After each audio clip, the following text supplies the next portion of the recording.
E aí, gente, mais um Comente Bíblia. Hoje nós vamos fazer a leitura na página 1120 da Bíblia em Ordem Cronológica.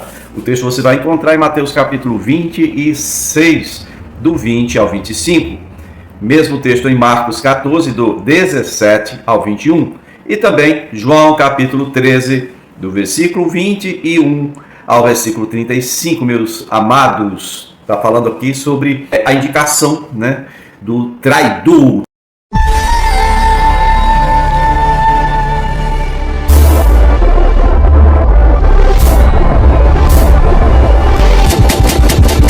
Vamos ao texto então de Mateus 26, 20. Antes, quero só pedir que, se você ainda não é inscrito, se inscreve aqui embaixo, ó, por favor. E você que está vendo esse vídeo aí, vê pelo YouTube, aproveita e deixa o seu like para dar relevância, para que outras pessoas possam encontrar com maior facilidade esse canal. Amém? Muito obrigado. E vamos à leitura. Mateus 26, 20 diz que ao anoitecer Jesus estava reclinado à mesa com os 12. O primeiro ponto que temos que ver é que hoje eu estou aqui assentado em uma cadeira e também com uma mesa aqui de plástico, essa mesinha. Porém, a mesa que o texto refere era uma mesa da altura de uma cadeira e em formato de U, né? Não tinha como a pessoa se encostar, não tem, sabe? Então Jesus estava reclinado à mesa, tá? Com os seus 12, enquanto estavam comendo, e ele disse: digo-lhes que certamente um de vocês me trairá. Jesus faz logo aquela denúncia, né? Verso 22 diz que eles ficaram muito tristes e começaram a dizer-lhe um após outro: com certeza não sou eu, Senhor. Afirmou Jesus: aquele que comeu comigo do mesmo prato há de me trair. O Filho do Homem vai, como está escrito a seu respeito, mas ai daquele que trai o Filho do Homem. Melhor lhe seria não haver nascido. Então Judas, que haveria de traí-lo, disse: com certeza não sou eu, mestre. Né? Jesus afirmou: sim, é você. Na verdade, o último texto que nós lemos sobre isso aí diz que o Satanás tinha entrado em Judas. Pelo menos no evento da negociação, quando Judas foi lá combinar o preço, né, pelo qual ele estava vendendo Jesus, 30 moedinhas de prata, né, nem de ouro, Satanás estava nele. Não sei se agora, de repente, o Satanás não estivesse tão ativo. Porque manifestação demoníaca é assim, né? Que tem hora que está bem visível que a pessoa não está nem falando por si, e tem hora que você pensa que a pessoa está no juízo dela mesmo, né? Marcos 14, versículo 17, diz que ao anoitecer, o mesmo texto, olha, ao anoitecer Jesus chegou com os 12. Onde? Naquela casa onde ele tinha mandado que João e Pedro fossem lá preparar o local da Páscoa, tá bom? Então eles chegaram a esse lugar e quando estavam comendo, reclinados à mesa, Jesus disse: digo-lhes que certamente um de vocês me trairá. Alguém que está comendo comigo aqui vai me trair, gente. Olha o verso 19. Lucas 14, 19 vai dizer que eles ficaram tristes e um por um lhes disseram: com certeza não sou eu. E afirmou Jesus: é um dos 12, alguém que come comigo do mesmo prato. O Filho do Homem vai, como está escrito a seu respeito, mas ai daquele que trai o Filho do Homem. Melhor lhe fora não haver nascido. É o mesmo texto de Marcos, a mesma expressão agora, tanto Mateus, né, quanto Marcos. Então em João capítulo 13, no verso 21, tem umas diferençazinhas aí na narrativa, né? João 13, 21 diz que depois de dizer isto, Jesus perturbou-se em espírito e declarou: digo-lhes que certamente um de vocês me trairá. Seus discípulos olharam uns para os outros sem saber a quem ele se referia. Então um deles, o discípulo a quem Jesus amava, estamos falando de João, estava reclinado ao lado dele. E Simão, o Pedro, fez sinais para que este discípulo, o João, que estava reclinado perto de Jesus, Simão, Pedro, fez sinal para João, como quem quer dizer: pergunte a ele a quem ele está se referindo. O que Pedro queria saber, hein? O que Pedro queria saber? Ora, Pedro tinha dito há poucos dias que ninguém ia colocar a mão no mestre, que ele estava preparado para matar e morrer, para ir para a cadeia, para qualquer canto, mas ninguém ia fazer mal para o mestre. Mesmo depois do mestre ter dito que estava indo para Jerusalém, queria sofrer, queria morrer e queria ressuscitar no terceiro dia. E tem aquele episódio das espadas, né, gente? Quem tem 2 túnicas aí, venda, compra uma espada. Né? Aí alguém, Pedro, disse, não, nós temos 2 espadas aqui. Olha aí, o que está acontecendo? Pedro agora quer saber quem é o traidor. Jesus sabe quem é. E Jesus diz, olha, um de vocês vai me trair. Então, Simão Pedro quer saber. Versículo 25 de João, capítulo 13, diz que João se inclinou, né, para Jesus e perguntou, Senhor, quem é? E aí Jesus responde para João, aquele a quem eu der esse pedaço de pão molhado no prato aqui. Então, molhando o pedaço de pão, entregou, ele deu a Judas Iscariotes, filho de Simão. Olha aí. Então, logo Judas comeu o pão, Satanás entrou nele. Eita, menino, entrou nele de novo, o bicho ficou perturbado. Olha. Por que Satanás entrou nele? Sabe quando você vai expulsar um demônio e você percebe que há uma resistência do mal? O bicho ruim não quer sair. Tem casos que ele convulsiona a pessoa, tem casos que põe a pessoa para gritar, é uma coisa terrível. Pois é, aqui Jesus tinha feito uma denúncia, um de vocês vai me trair. O outro texto é de Mateus, né? E quando o Judas diz, com certeza não sou eu, mestre, o Senhor diz, sim, é você mesmo, é você que vai me trair. Estou sabendo o que você fez. Estou sabendo, você foi me vender para os chefes dos sacerdotes. Você foi me vender. Cadê as moedinhas que você pegou lá? Cadê? Né? Se fosse eu, teria feito assim, gente. Mas Jesus, aqui no relato de Mateus, Jesus só falou o seguinte, sim, Judas, é você. Você que vai me trair. Jesus já sabia da história toda que estava acontecendo, né? E aqui a história narrada por João, ele vai dizer que ele ficou um beco assim meio apertado, porque o Pedro está dizendo para ele, olha, descobre quem é. E ele foi, seu mestre, quem é? Jesus disse, é o cara para quem eu vou dar esse pedaço de pão aqui, molho, né? Quando a gente fala em pão, a gente lembra logo desses pão, velho, que a gente compra aí, coisa medonha, cheio de fermento, né? Mas lembre-se que estamos em Páscoa aqui, não tinha pão com fermento, tá? Nem massa levedada, nem coisa nenhuma fermentada. Então é tipo uma bolacha assim. Imagine uma massa sem fermento, tá? Trigo ou cevada, sem fermento. Ele molhou ali, toma, era um molho, né? E aí ficou ruim, porque quando o Senhor entrega aquele pedaço de pão, bolacha molhada com molho, para os Iscariotes, e aí o Judas come, o diabo entra nele, João 13:27 vai dizer que o que você está para fazer, faça depressa, disse Jesus.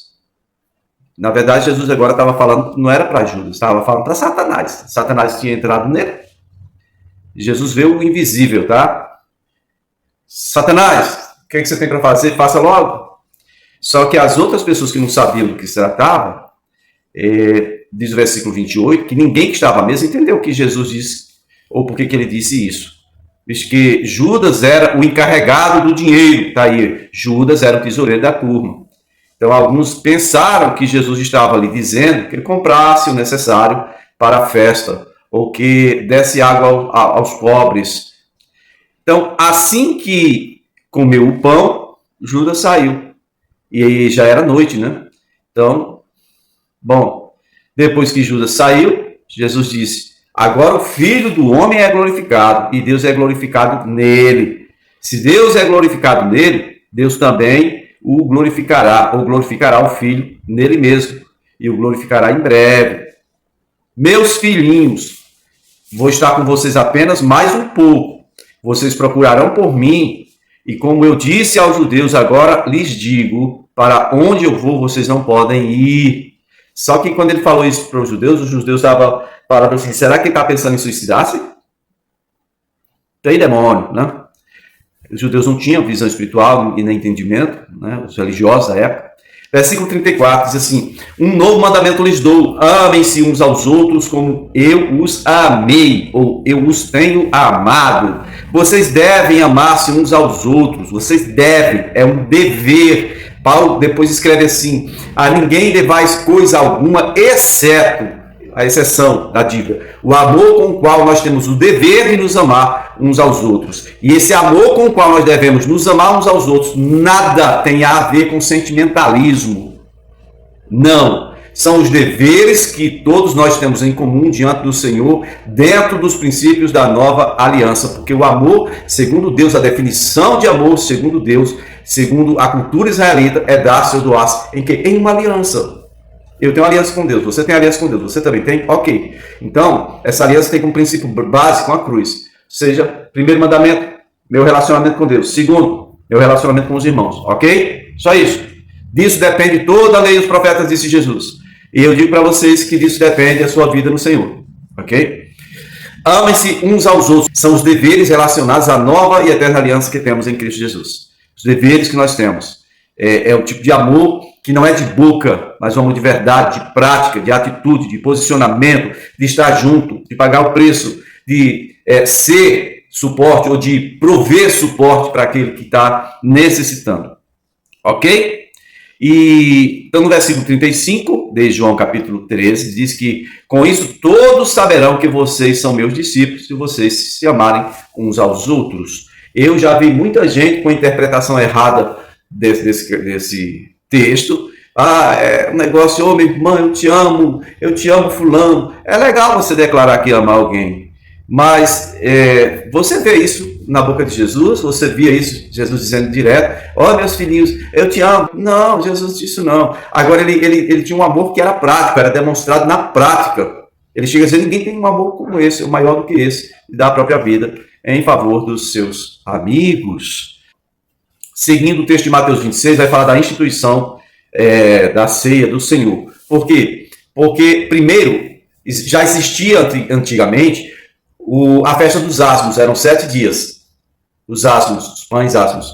Então, foi instituída a Páscoa no primeiro dia, na abertura da festa dos pães ázimos, onde? Lá no Egito. Você vai encontrar isso lá em Êxodo, capítulo 12, tá? Então, a Páscoa, passar por sobre, foi estabelecido como o primeiro dia anterior à festa dos pães, que já existia. Agora, nesse momento, durante a Páscoa, né, o cordeiro foi imolado, eles estão comendo aqui a carne do cordeiro com pães sem fermento, com ervas amargas, como todo bom israelita, no caso de Jesus, todo bom judeu fez. E aí o Senhor vai instituir a ceia, que é diferente da Páscoa. A Páscoa é uma festa judaica, que representa a libertação de Israel da servidão dos egípcios. Ceia é outra coisa, né? É a libertação, sim, mas do pecado, é algo muito superior. Mateus 26, versículo 26, Mateus 26, 26 diz, enquanto comiam, Jesus tomou o pão, deu graças, partiu e deu aos seus discípulos, dizendo, tomem e comam, isto é o meu corpo. Em seguida tomou o cálice, deu graças e o ofereceu aos seus discípulos, dizendo, bebam dele todos vocês, isto é o meu sangue, da aliança que é derramado em favor de muitos, para perdão dos pecados. Eu lhes digo que, de agora em diante, não beberei deste fruto da videira, até aquele dia em que beberei o vinho novo com vocês no reino de meu Pai. Mesmo texto você vai encontrar em Marcos 14, do versículo 22 ao 25, meu povo. E Lucas 22, do 14 ao 23. Né? E também você vai encontrar na primeira carta de Paulo aos Coríntios, no capítulo 11, do versículo 23 ao 26, que é o texto mais lido e mais mencionado durante a celebração das nossas ceias em todas as igrejas evangélicas aqui no nosso país. Lucas 22, no versículo 21, diz assim, mas eis que a mão daquele que vai me trair está com a minha sobre a mesa. O Filho do Homem vai como foi determinado, mas ai daquele que o trair. Eles começaram a perguntar a si qual deles iria fazer isso. E na primeira carta de Paulo aos Coríntios, capítulo 11, verso 23, depois eu recebi do Senhor que também lhes entreguei que o Senhor Jesus, na noite em que foi traído, ele não foi chorar debaixo da cama e pedir um doril para adulto que ele estava sentindo da traição. Não, ele levou adiante o projeto do Pai. Na noite em que ele foi traído, tomou o pão, deu graças, ele fez todo aquele procedimento. Aqui diz, façam isso sempre em memória de mim. Versículo 25, parte B. Esse cálice é a nova aliança do meu sangue, façam isso sempre que o beberem em memória de mim. Porque sempre que comerem deste pão e beberem desse cálice, vocês anunciam a morte do Senhor até que ele venha, meu povo. E é isto aí. Amanhã tem mais muito vídeo, se o Senhor nos permitir. Valeu!